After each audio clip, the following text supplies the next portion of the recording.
This is JumpTAU Unbound, the English language podcast of Tel Aviv University.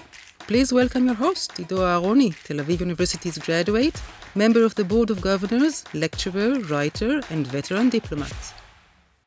Welcome to yet another episode of JumpTAU Unbound. I'm Ido Aharoni, I'm your host, and it is my pleasure to host today in our studio Yair Sakov. Thank you, my pleasure. It's so good to have you here. I know that you're coming from afar, but we really appreciate that you being here. For our listeners and our viewers, say a few words about Yair Sakov. He's the founder and managing director of the Entrepreneurship Center at Tel Aviv University. And let me just remind our viewers and our listeners that Tel Aviv University is ranked one of the top universities in the world when it comes to the ability to produce entrepreneurs and unicorns and so on. It comes with the job with a massive experience that includes 25 years in senior management positions in high-tech giants in the United States, such as Intel and 3Com. He held positions in Israel. We will talk to him a lot about that. He's a lecturer at the MBA program. But he also established a venture capital fund and that manages over $100 million. That's a substantial amount of money.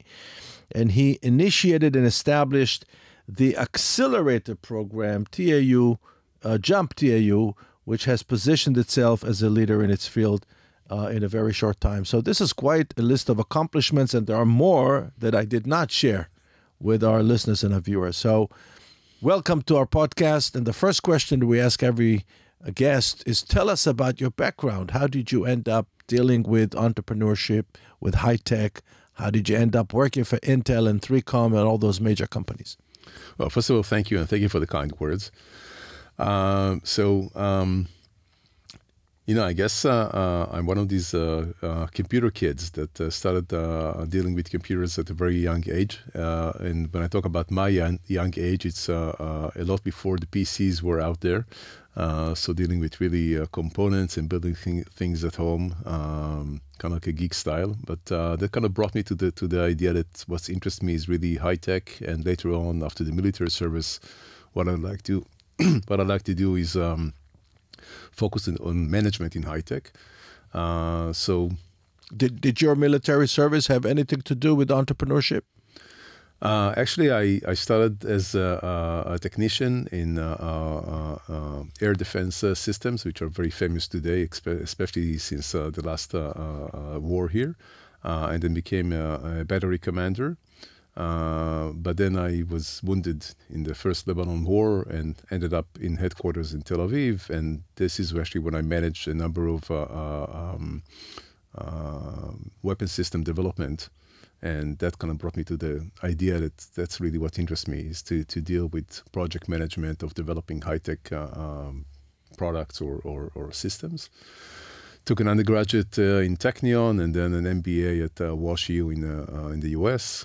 And started a career in the US, spent about 10 years there, 5 years with Intel, as you mentioned, another 5 years with 3Com, which was a company in the data networking space. Came back to Israel, set up a venture capital firm, spent about 7 years in venture capital, and then decided that what I really want to do is more manage than be a director. Set up a company in China, managed a company in the US, and over the last 20 years, I'm very involved in social causes and social ventures. And about 10 years ago, I retired from the high-tech industry and focused my effort in the social field, especially in area of what we call shared society, which is the relationship between Jews and Arabs in Israel. And with that, I was introduced by a friend, actually a professor here in Tel Aviv, to the management, and luckily I was hired to set up the Entrepreneurship Center here, and here I am. And so so first of all, tell us about the Entrepreneurship Center. What's in there? What are the components? What are the various sections of it? Okay.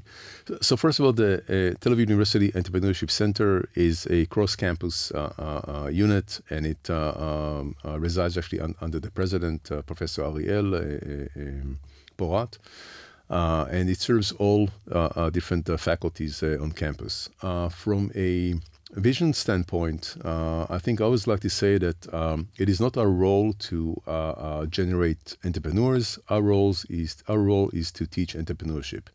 And the distinction I make between the two is that you can't really generate an entrepreneur. Entrepreneurs are people that are born with certain traits. They're willing to take risk. They think outside the box. They don't, they just run and move forward and get their things done. I cannot take a person off the street and turn them into an entrepreneur. But I can teach entrepreneurship. Entrepreneurship, it's a mindset. It's a way of thinking. It's a way of looking at the world. And and in addition to that, it's a set of tools that once you identify a problem, then how do I go about resolving it or leading a change in the world with respect to the problem that I identified. And by giving our students the mindset and the tools of entrepreneurship, I believe we are better preparing them for the world as a whole, anything from their personal issues all the way to their business world and their careers. And this is really the main objective, main role of the Entrepreneurship Center, is reaching as many students as possible and giving them the mindset and the capability to become entrepreneurs. So are the students, so if I'm a student at Tel Aviv U, how do I gain access to your programs? Excellent. So actually we work in two pillars, if you like. The first pillar is the academic pillar. This is what we do. We're a university. So we set up a program here that today has between 20 to 25 courses that students can choose from them and create, I would call it a mini minor. So it's not a full minor, it's a subset of a minor, but it does has a name to it. And today, within almost most of the faculties in Tel Aviv, you can study entrepreneurship as part of your degree. This mini minor starts with 16 credit points and goes all the way up to 32 credit points, depending on the faculty. So, for example, if I'm studying philosophy, which is a 3-year, 120 credit degree, I can decide I'm going to take,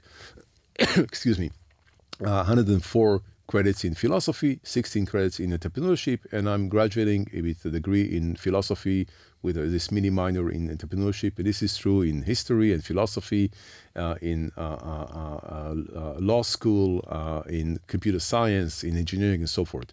I don't think of any other university in Israel that offers such a broad program that you can take as part of your degree, not something in addition to your degree.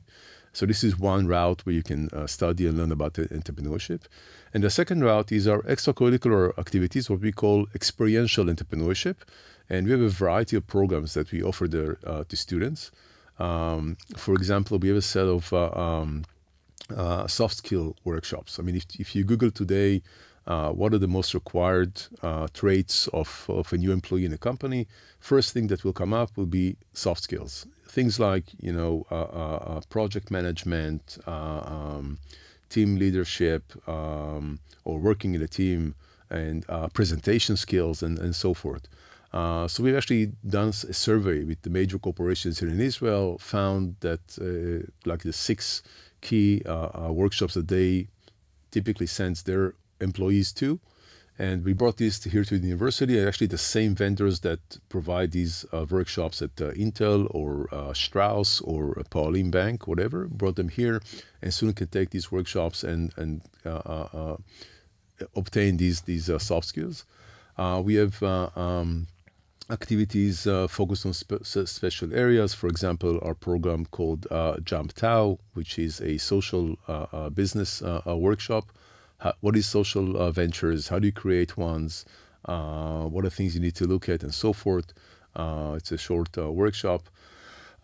Specifically in our extracurricular activity, we decided to focus on communities that are underrepresented in the business world as a whole, but specifically in the entrepreneurial ecosystem within Israel. And these are women and Arabs. And our 2 flagship programs are targeted at these 2 audiences. So one of them, so for women, we have a program called Women Entrepreneurs. It's a program targeted at students for advanced degrees, so master, doctorate, and postdoctorate. And it's a 9 workshops program that the objective of the program is to bring them to the point where they have researched and can present a validated market problem. And why have we chosen this particular objective? First of all, the main reason startups fail is because they solve a problem which is not a problem. They think they identify the market problem, but actually it isn't. And they start working, and after a long time and sometimes too much money, they realize they made a mistake. So the first thing that every entrepreneur has to do is to validate the problem that they're trying to solve. And if you look at and that is done through research, of course, which most young entrepreneurs don't like to engage in. Exactly. And so, why focusing on women? I think it's very clear. Why specifically on women that in advanced degrees? Because, if you think of a student here that is going for her PhD, she's probably going to spend around 10 years in academia, going to go out to the market when she's around 30-something years old, and she has no industry experience. You don't know what it is. So this actually, a workshop is A, preparing her for the marketplace, B, giving her an opportunity to research a market problem versus an academic problem. And also, since they work in teams, they also learn how to work in teams. Each team get a female woman mentor that works with them. Typically, what we do is we bring Tel Aviv University women graduates that are highly experienced business women that work with this team throughout the program. So they also create a network and learn more about how to advance in the business world. So that's the Women Entrepreneur. Our second flagship program deals with the Arab society, and it's called the JumpTAU Accelerator. It's basically a startup accelerator program. An accelerator, in 2 words, is helping a group of people that have an idea for a startup, basically to accelerate the process from idea to actually being able to raise funds. Typically, this process can take anywhere between a year and a year and a half. We're condensing it to about 3.5 months with very intensive workshop. Our accelerator is considered today one of the best in Israel. It's a very deep, very intensive program. Each team gets 2 mentors, highly experienced CEOs of startups or EVPs at large global corporations, Tel Aviv graduates, of course, and they escort these startups throughout the way. The unique thing about this program is it's a Jewish Arab accelerator program. So we try to mix the teams with Jewish and Arab students working together towards a common goal of creating a startup. It's been a very successful program. All in all, we're now starting our 7th cohort in June of this year. Up to now, we had about 92 teams going through our programs. 20 of them has raised funds. That's over 20%. That's a very high rate of success. So this is kind of how students can get engaged with entrepreneurship within the center. Now, I'm assuming we have many non-Israelis on the call. How can they reach out and become part of the program? Does it have to be through the international school, or can they just do it directly with the Entrepreneurship Center? Good question. So first of all, our focus is really our students, our graduates, and our staff here in the university. So the basic requirement is that you be one of these audiences. And yes, you can join our activities, especially the extracurricular one, actually both, through the international school. We have some classes that we offer through the international school in English, of course, and our accelerator program is also run in English, so they can participate in either of these. And actually we are working on some agreements with universities abroad, like Manchester and University of Connecticut and others, to create joint programs around these themes. So let's talk a little bit about the entrepreneurial spirit, because you spent time in America, in Silicon Valley, and now you spent time working in Israel. Now you're in an academic setting. What would you say and this is almost a cliche, but I'd love to hear your take on it. Well, why would you say Israel has performed way above its weight when it comes to entrepreneurship? Wow. So my opinion, it's for whatever it's worth. I think it comes a lot from us being Jewish. We are being, as we see even today, being attacked all the time. Being harassed all the time, and we need to find creative ideas to circumvent that and be successful, irrespective of the environment and the hurdles that it's imposed on us as the Jewish people. And I think over the years, Jews had to be very creative in finding sources of income, in combating regulation that was enacted against them, and so forth. And I think, in terms of our DNA, we have been doing this for so many years that, it's part of our DNA to be creative and to look around and to find how to solve problems. So I think that's a large part of that. And what would you say about the non-Jews that live in Israel? That what happens to them when they're being exposed with what you're describing basically as, necessity is the mother of all invention, right? You're describing a situation where the unprecedented level of threat that the Jews throughout history had to face turned them into a nation of people with great resourcefulness, right? They have to survive, so they have to invent new things, and they have to integrate. Sometimes they have to protect themselves, and so on. And what would you say about the non-Jews? You mentioned the Arab sector, many of them Muslims, some of them are Christians. How are they interacting with this entrepreneurial spirit? So, first of all, I think that, just by proxy, the fact that they're in Israel and they're seeing how we're doing things, I think that there's a way for that inspiration and a way for them to learn. But I think this is where Tel Aviv University has a major impact. We have a very large constituency of Arab students here in our campus. And the fact that we expose them to the entrepreneurial mindset and to these tools. Look, if you look at the Entrepreneurship Center was established about 6 years ago. We spent the first year on building the infrastructure. So between, in operations, actually, I guess 4.5 years now. Over these 4.5 years, we had around 13,000 students go through our programs, either academic or non-academic. That's a huge number. Now, I haven't actually tested it. I haven't actually researched that. But I would venture to guess that at least 90% of these students never thought they had anything to do with entrepreneurship until we basically gave them the opportunity to experience that and to learn that and to know more about that. I'll say more than that, that I think that in a large number of those, we actually inspired or invoked the entrepreneurial gene that they didn't know they have, because now that they've learned what it is, said, oh, this is what entrepreneurship is, well, I can do that too. And I think that goes, to those non-Jewish, if you like, non-Jewish audiences that we have here, that we inspire them, that we give them the tools, we give them the mindset and the ability to come out and say, well, I can do this too.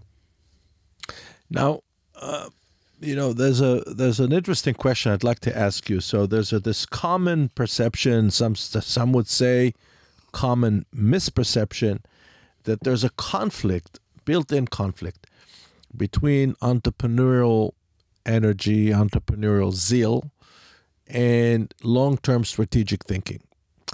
And the people that say that are usually critics of the Israeli technology ecosystem for not being able to produce major, globally well-known, recognized companies. So we are very good when it comes to solving problems, very good when it comes to establishing startups, very good even managing them to success, but not very good leading them on a path that would turn them into massive global companies.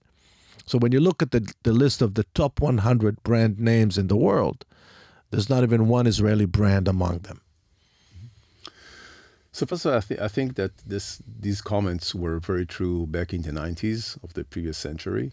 I think the Israel economy and the high-tech industry as a whole have grown way beyond that over the last 30 years.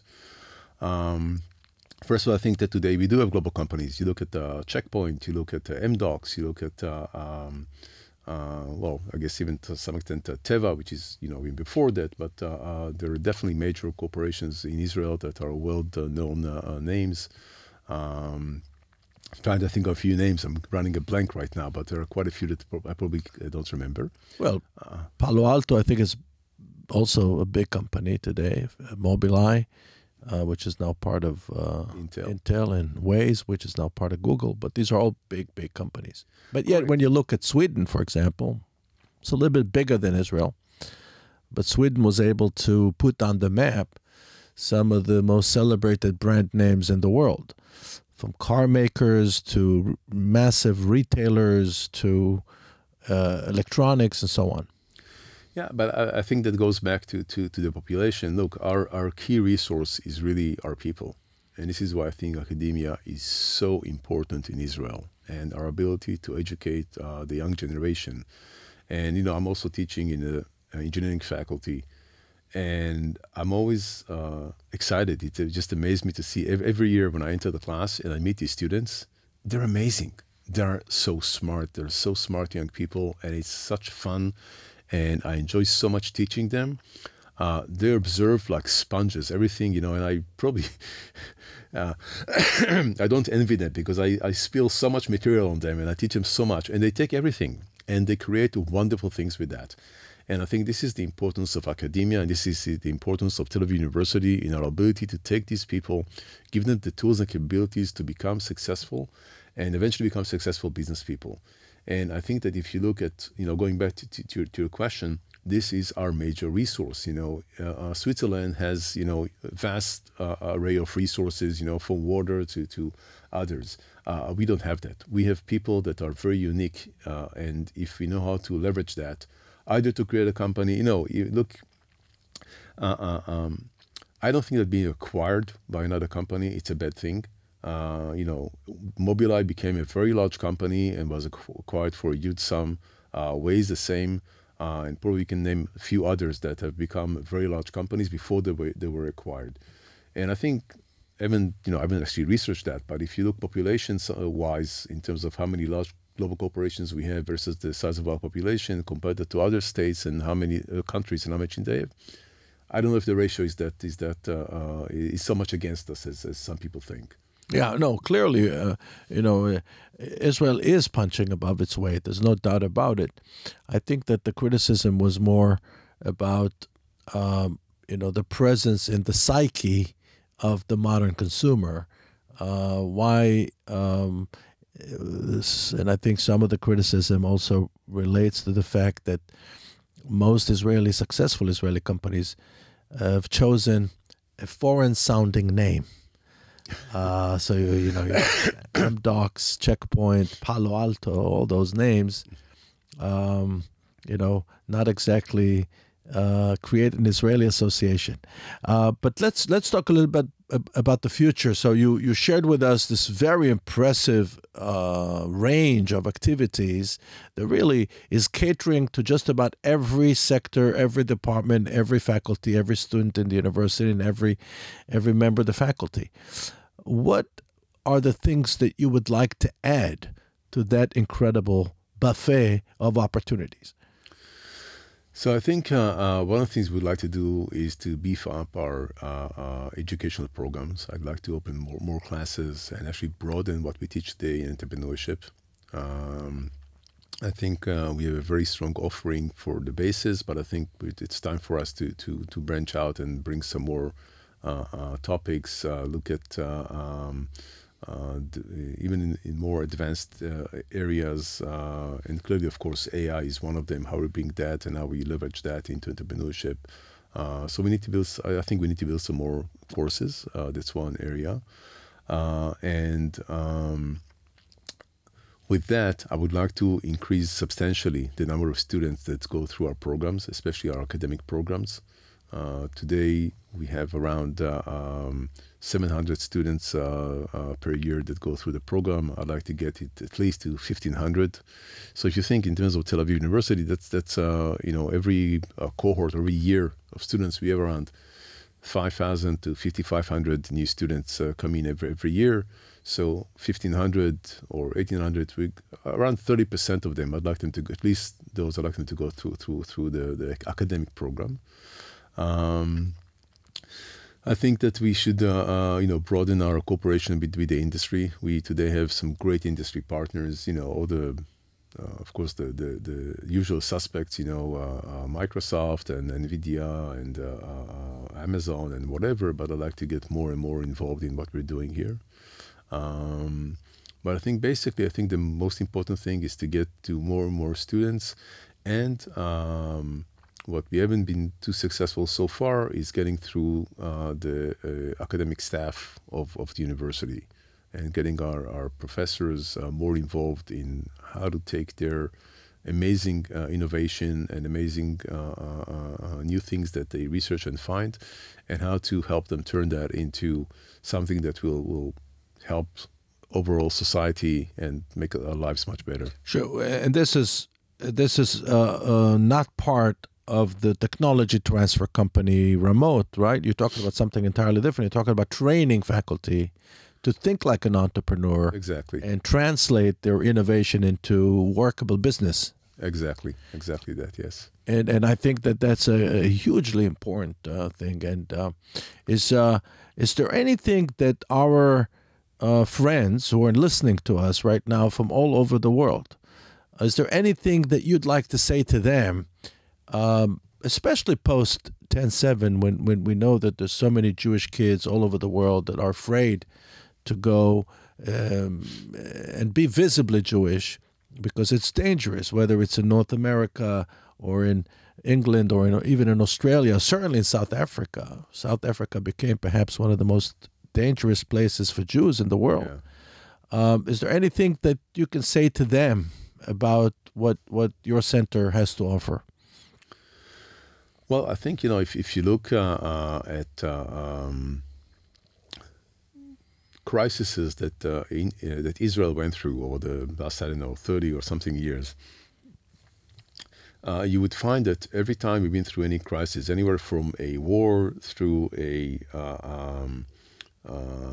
economic crisis, through coronavirus or whatever, the engine that took us out of that crisis was the high-tech industry. And I think that for us to be successful, first of all, I would advise to each young Jewish person around the world, first of all, get education. Get your education, choose the best school to do that. And of course, we welcome you here in Tel Aviv every time. And think outside the box of how to leverage those studies to become more successful. And I think that this is a very appropriate and high note to end our conversation because we're running out of time. I wish I had more time to chat with you. Thank you so much. But I think that the emphasis on education, the emphasis on choose something that you feel you're good at, because that's the compatibility that guarantees success. Exactly. Well, thank you so much, Yair Sakov, for being with us, the managing director and the founder of the Entrepreneurship Center at Tel Aviv University. And we would love to have you here with us again in the future. Thank you so much. It was a great pleasure. Thank you. And to our viewers and listeners back home, goodbye from Tel Aviv until our next episode.